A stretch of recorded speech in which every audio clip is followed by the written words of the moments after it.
The cockpit is convulsing, alarms wail, painting the scene in pulsating red. Zyler's vlog captures the chaos. "Oh God," Zyler screams, voice cracking, detailing the atmospheric stabilizer failure into the lens. He frantically mentions his life insurance as the spacecraft lurches violently. A sudden, brutal impact sends Zyler crashing against the camera, his features distorted in panic.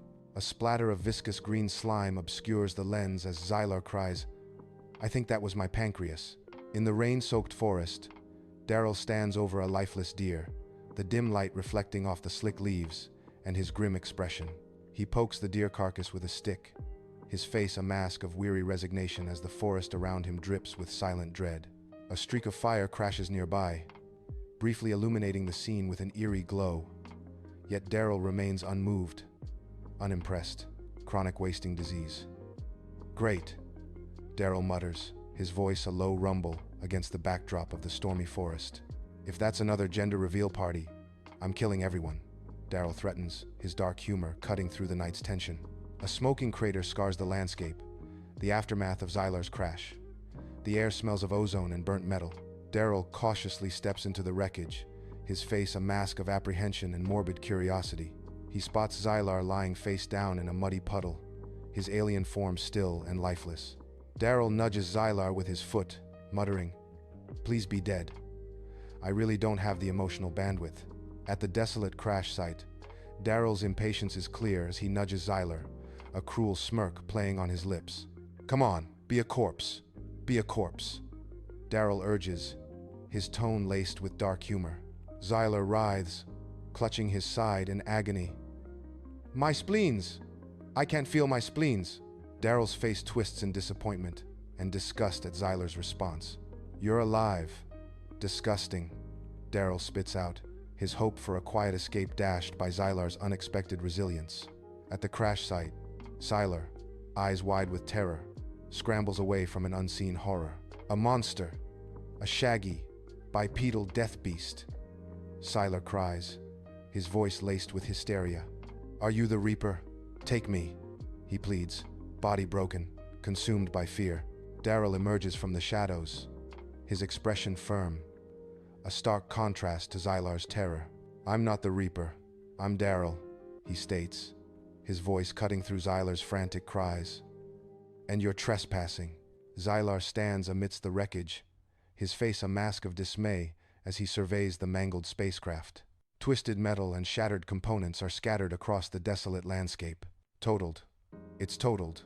The hull is breached," Zyler exclaims, his voice laced with disbelief. Zyler's expression turns quizzical. "Do you taste copper?" "Ah," Daryl retorts. "That's the ionizing radiation. It'll probably give me cancer." Amidst the wreckage of his ship, Zyler surveys the alien landscape, despair etched deeply into his features. He clutches his head, the twisted metal of his ship, a cold, harsh frame against the alien horizon. "I'm trapped," Zyler cries out, his voice cracking with fear and desperation. His eyes widen, picturing the dangers. They invented Twitter and nuclear war in the same century. "They'll skin me alive," Daryl's voice echoes, painting a more absurd fate. "If you're unlucky, they'll put you in a zoo and throw popcorn at your head." Zyler shudders, the thought of either fate, torture, or mockery gripping him with equal terror. Amidst the wreckage, Zyler's eyes lock onto his vlog camera, a beacon in the desolation. He activates the camera, steeling himself for a grim report. Log entry. Post. Mortem. Zyler's face darkens as he speaks of being stranded with a nihilistic carpet monster. He gestures towards the wreckage. "My ship is a radioactive lawn ornament." Zyler reveals a desperate measure. "If I am captured, I will activate my cyanide tooth." Daryl's voice cuts through the tension with morbid curiosity. "You have a cyanide tooth? Can I borrow it?" Amidst the wreckage and rising smoke, flashlight beams slice through the darkness, searching for survivors or threats. A commanding voice booms from the shadows. "We saw it go down here. Lock and load, boys." The voice continues, relentless and cold. "Anything that moves gets tagged and bagged." Zyler's voice pierces the tension, laced with fear. "Tagged and bagged? Is that a euphemism for torture?" Daryl's cynical reply cuts through the night. Usually. Looks like the government. Or poachers. Daryl concludes grimly.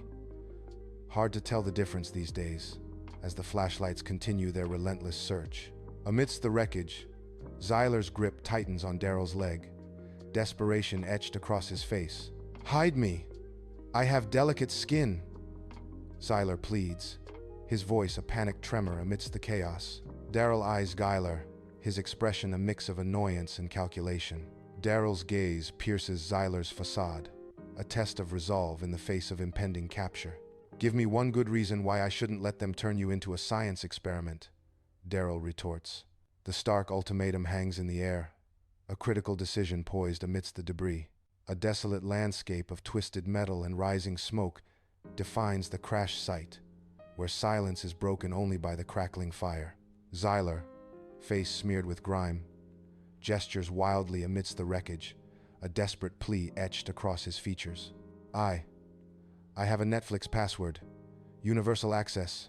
No ads," Zyler shouts, hoping to barter his way out of the dire situation. Daryl pauses, his expression shifting from despair to contemplation. The offer hangs in the air, a tempting lifeline. "Damn it, that's a good deal," Daryl admits, the allure of ad-free streaming momentarily eclipsing the grim reality. Amidst the wreckage, Daryl's brutal grip tightens on Zyler's skull, a desperate struggle unfolding in the harsh light. Daryl drags Zyler relentlessly towards the dense bushes, the rough ground a stark contrast to the urgency of his actions. Zyler's frantic plea pierces the air. Not the head, the brain is soft. The vulnerability of Zyler's words underscores the precariousness of their situation amidst the chaos of the crash site. Each movement amplifies the tension, a relentless pursuit pushing them further into the shadows of the surrounding foliage. I dive behind a rotting log, the forest floor damp beneath me. 3 men in tactical gear burst into the clearing, weapons raised. The commander barks orders, his face grim. "Fan out," he commands, eyes scanning the dense foliage. "If it's alien, we capture it," the commander declares with determination. "If it's Bigfoot, we need a new rug for the break room," he adds. Hidden within the dense bushes, Zyler's eyes widen in stark horror, his face a mask of disbelief and fear. Daryl, unfazed, merely rolls his eyes, his expression bored and dismissive of the drama unfolding. With deliberate nonchalance, Daryl checks his watch, a subtle gesture of impatience and indifference. The contrast between their reactions heightens the tension, highlighting the bizarre nature of their hidden encounter. Darkness envelops Zyler as he huddles in a damp cave, his breath misting in the cold air. Shivering, he leans close to the camera, his eyes wide with desperation. "Please, if you are receiving this transmission," he whispers, his voice cracking with emotion. He pleads with unseen viewers, his words echoing in the cavernous space. "Subscribe. Click the bell icon," Zyler urges, his hope hanging by a thread. "It is the only thing that validates my suffering," he cries out, his voice filled with anguish. Daryl chews on a bone, leaning into the frame, his expression intense. "Yeah, and leave a comment. If you don't, I know where you live," Daryl threatens, a glint in his eye. Zyler pleads, "He means it. Tune in next time. Please. I don't want to die anonymously." Smash cut to black. Text appears. New episodes every Tuesday, unless we get captured.